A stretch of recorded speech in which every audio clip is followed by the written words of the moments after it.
This feature, Clare Women in Business, is funded by Comishún Naman with a television licence fee.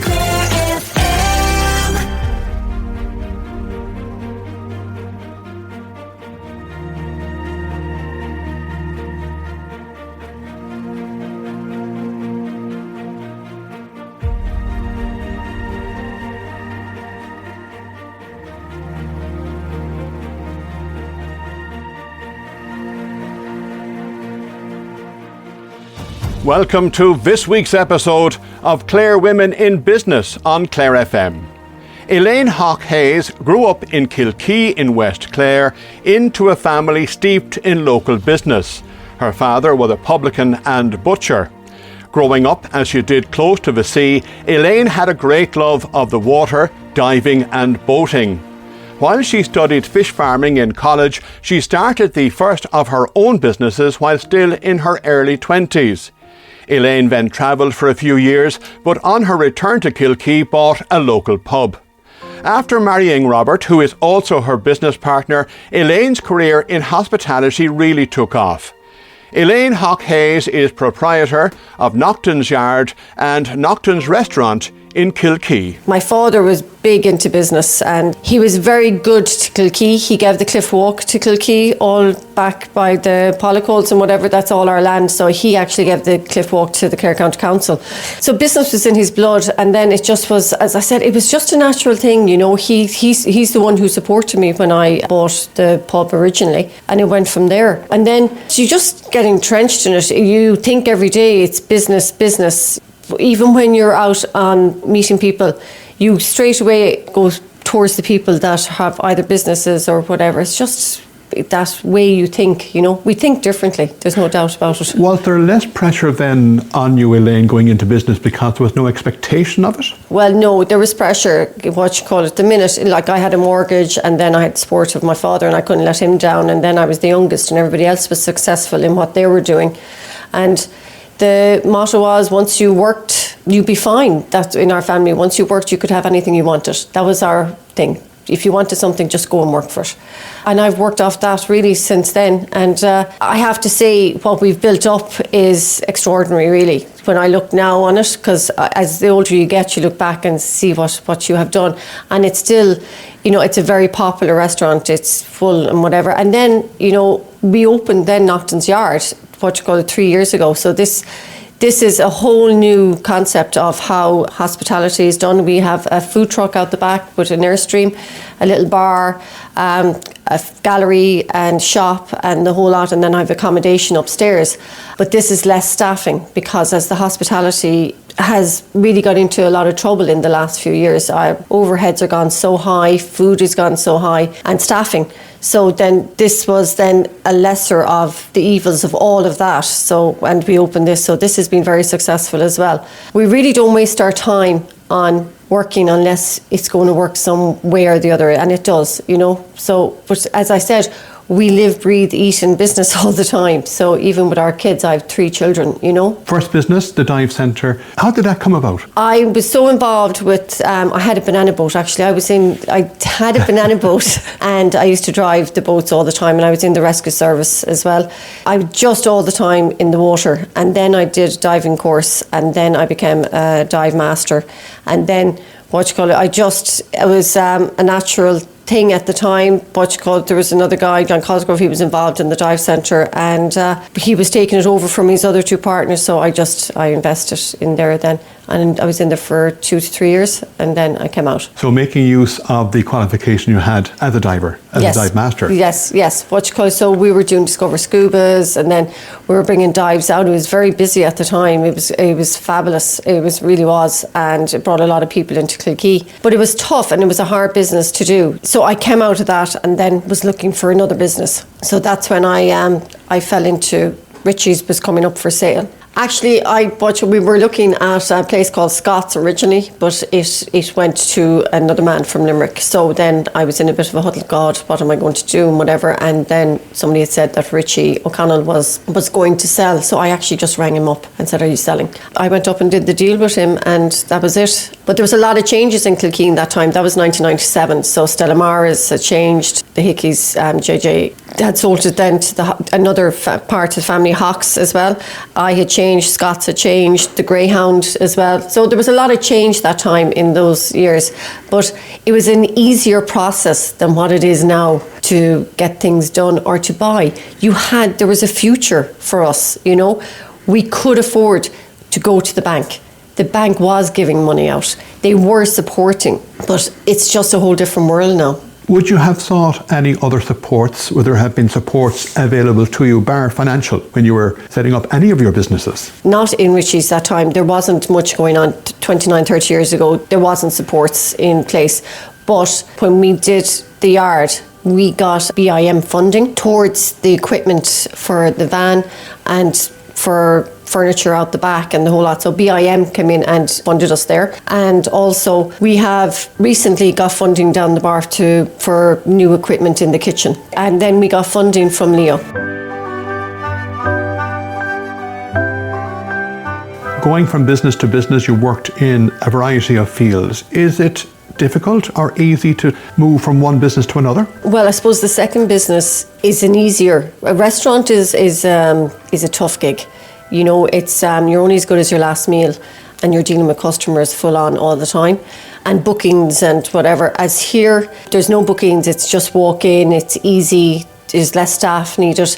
Like we'd have 25 staff in the restaurant during the summer, and here would have half that, you know, in the yard, so it'd be much easier.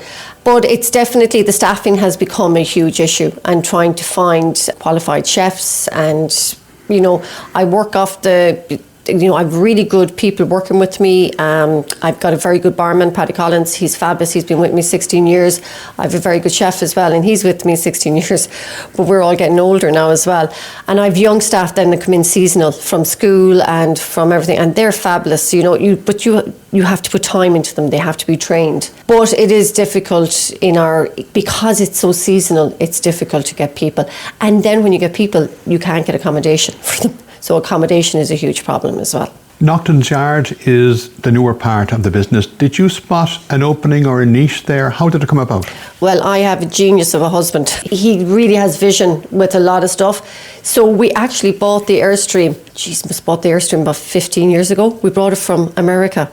So he actually went and bought it. It was a 1968 Ambassador, and that's when he was born. So we brought the Airstream over from Florida, got it picked up here and brought it here, and we actually redid the whole thing, completely fitted it out into a fully functioning kitchen. Then we had that done, and we didn't have a place to put it. And my cousin took it for a while in the Diamond Rocks and the whole lot. But then this guest house came up about 8 years ago, and we decided to buy this then. And then that changed everything. We had the yard, then you could see the yard outside, you could see that the Airstream would fit in there.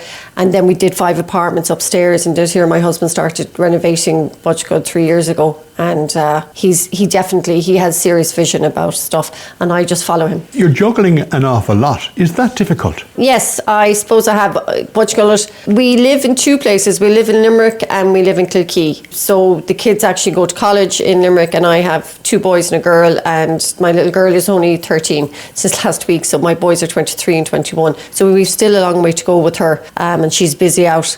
But yeah, we're on the road a lot, and I'm 55 now, so I'm kind of looking down the road to kind of ease things down a small bit and try and not stop. I'd never see a retirement. That's not my mission, but it's definitely to slow things down a small bit. And it is busy. It is busy, but then better busy and happy than, nothing happening at all. And have the boys shown any interest? No, the boys aren't going into the business. So I have one boy that's working in Limerick. He just finished a master's and he's finished college and he's actually working, and the other guy's doing 4th year in college and he's in construction. So they just know. I think, Pat, they've watched us work very hard at this, and they're like, nah. The next generation don't see the same as what we do, and it's about them and it's about what they want, really. And look, we've educated them well and we've looked after them, so they have to make their own decision. You have to have a love for this business. It has to be there, and it's all the inconvenient times. Every weekend is gone, every summer has been gone. I have never had a summer holiday with my children ever in 29 years. 23, Bobby's 24 now. Yeah, so that that at times plays a little bit, because you can't bring the summers back. You know, you can go off for a winter holiday, but it's never the same. So there's been a lot of sacrifices for what we have here. And I think with that, the kids have seen that, so they don't. But I do believe that somebody else will come into the business, maybe the restaurant or whatever, in the future, and make a go of it. Maybe we lease it, maybe we'll sell it or whatever. But if they had shown an interest or do show an interest in the future, would you encourage them? It's a tough gig, I should say. I'm not sure where hospitality is at the moment. It's a very, very tough, and it's a very vulnerable business to be in. You know, the only good thing with us is we have the groundings. We own the buildings, so those expenses aren't there. But it is a tough gig doing. But there are people out there, young people who are in the hospitality. Like Shannon is a fantastic place where a lot of people do watch with their courses, and they have vision. So now it's just, I think sometimes you just need to. There's new blood needed every time.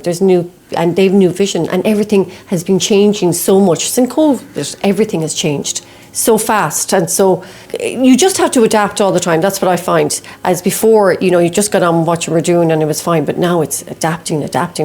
Every day there's something else going on, and it's, you know, the world is faster. Phones are fabulous, but they're the devil on the other side, you know. So it's on all the time. Yeah. Aside from your costs going up and maybe difficulty getting staff, any other challenges that you face? I feel the whole industry has been really left down by the government. I feel that they're very much looking after the multinationals in Ireland, and they have forgotten about the small businesses that are all over, that are part and bred into every part of Ireland, you know. And my whole thing is, you know, you can have your multinationals and they can be paying the big money and the whole lot, but those people have to go somewhere to eat, they have to go somewhere to sleep, you know, on holidays, go for walks and whatever. And you need facilities around for that. And my thing is, they need to start looking after the whole hospitality area needs to be looked after. You know, the VAT rate, they still haven't put down the VAT rate. The costs are going up all the time. They just seem to be squeezing the people that are in the middle all the time. And we're the middle. You know, you're fine if you're very rich in Ireland. You can avoid taxes whatever way you can. And things are not balanced right in Ireland at the moment. They just aren't. Most of your business is seasonal. That's the nature of a seaside town. But are all your business seasonal? No, I keep the apartments. So I have 5 apartments. I have 4 one-bed apartments and 1 2-bed apartment. And we keep them open because it's easy, actually, because we do it through the website, but also with booking. You know, it's just booking so easy. They just put in, but there's huge commissions on it. But then it just keeps the whole thing going. So yeah, the apartments are tipping away all the time, but somebody can just instantly book. So it's great, yeah. Elaine, the Wild Atlantic Way concept, over 10 years old now, did that help you or has that helped you? Yeah, I think that has been one of the best things that has ever come to Ireland. So 10 years ago I was on the town council actually, and that came onto the table. The Kilkee Town Council, they're disbanded now, the whole lot. But I said, so we were on the town council for 5 years, and I said to everybody at the table, the only thing that we need to do on this for any of these years, I said, is make sure that we're on the Wild Atlantic Way. It is going to be the future of the whole west coast of Ireland, and it is. Portugal people are always, Portugal tourists are in and out all the time. They've got their passports, they're hitting all the places.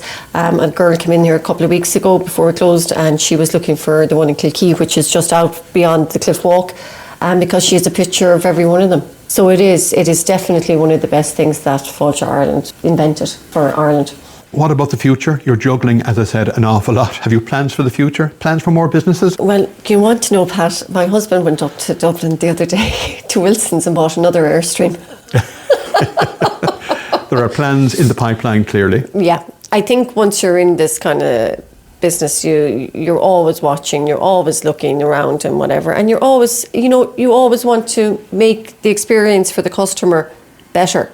You want to offer, even though we're in West Clare, we can offer just as good here as what they can in any city or anywhere in the world, you know, and we've got better here because we have beautiful walks and we've got beautiful Atlantic in front of us. You know, it's fabulous here. So we're always trying to, and we have to make it interesting as well. You can't be stagnant, because the minute you become stagnant, it becomes boring. And then when it gets boring, you just have no interest in it then. So you need to keep it, the momentum going all the time. So yeah, so we have a new Airstream. Not as big as the one that's out the back, but yeah, so we're going to see what we're going to do with that. So we'll be putting it up on Instagram saying, what would people like us to do with it? That was Elaine Haugh-Hayes, proprietor of Naughton's Yard and Naughton's Restaurant in Kilkee in West Clare. We'll be back next week with another episode of Clare Women in Business. This feature, Clare Women in Business, is funded by Coimisiún na Meán with the television licence fee.